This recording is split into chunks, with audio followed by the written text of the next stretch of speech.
12 Jahre alt, als ich mit meinen Eltern nach Amerika auswanderte.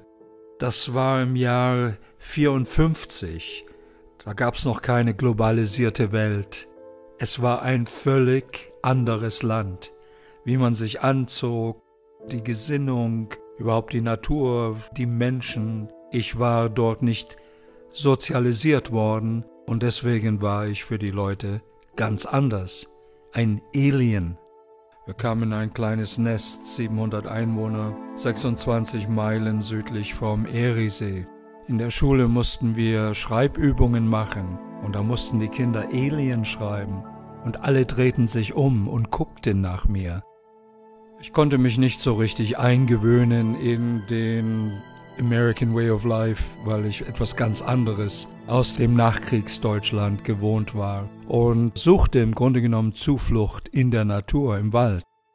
Was auch ungewöhnlich war, denn für die Amerikaner war der Wald Wilderness, da ging man nur hinein mit einem Gewehr, nur zum Jagen. Ansonsten hatte man Angst vor Giftefeu und vor Klapperschlangen und Gott wer weiß was alles. Deswegen wollte ich dann schließlich auch studieren, weil mir die Lehrer nicht sagen konnten, wie die Pflanzen und die Bäume hießen, aber das interessierte mich sehr. Da habe ich dann fleißig gearbeitet, in einer Schraubenfabrik, bei Nachbarn, Schneeschaufeln, Gärtnern, Zeitung ausgetragen und so weiter und konnte schließlich zum Studieren gehen. Und was mich da erwartete, war ein echter Kulturschock. Es war schon ein Kulturschock, nach Amerika zu kommen, aber in die Großstadt kommen und sozusagen nicht nur die Korruption, aber die Entfremdung nicht nur von der Natur, sondern die Entfremdung der Menschen von ihrem Selbst. Ich würde heute sagen, von ihrem göttlichen Selbst, die Verlorenheit. Das habe ich da alles miterlebt und es hat mich fast aus der Bahn geworfen. Und das war genau die Zeit, als die Blumenkinder auftauchten, die kamen aus Kalifornien. Das war wie ein frischer Wind. Die hatten lange Haare, waren in bunten Baumwollklamotten gekleidet. Bald darauf kamen die Hippies und dann kamen die Studentenunruhen. Und in der Zeit lernte ich ein echt verwildertes Hillbilly-Mädchen kennen, das mich auf eine Reise nahm in die Welt der ursprünglichen Appalachenbewohner. Es war auch die Zeit, wo so etwas von der amerikanischen Hoffnung starb, als Kennedy erschossen wurde. Ich habe das mitgekriegt auf dem Campus. Alle waren sehr traurig, Leute haben geweint.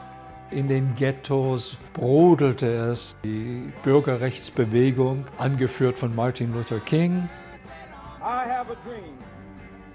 Ein Höhepunkt aus der Zeit war natürlich die Mondlandung. Während das stattfand, war kein Mensch auf den Straßen zu sehen, kein Auto fuhr, jeder saß vor dem Fernseher, überall flimmerte das bläuliche Licht, es gab noch keine Farbfernseher damals.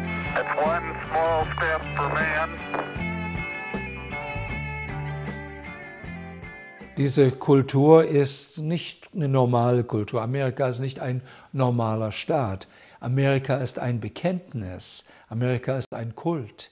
Ich habe Amerika so richtig grundsätzlich erlebt, von der Grade School bis Postgraduate. Ich wurde dann Dozent an der Universität und ich kenne alle Schichten in Amerika. Ich habe sie alle erlebt und bin da durchgegangen, ohne dass ich im Grunde genommen ein Teil davon war oder wurde. Nun, ich habe das Buch geschrieben, weil eben ich den Eindruck habe, dass wir ein falsches Bild von Amerika haben. Schon das Entsetzen und die Schockstarre, dass Donald Trump gewählt wurde, das zeigt, dass die Europäer nicht wissen, was wirklich in Amerika läuft, an den Grassroots, beim einfachen Volk.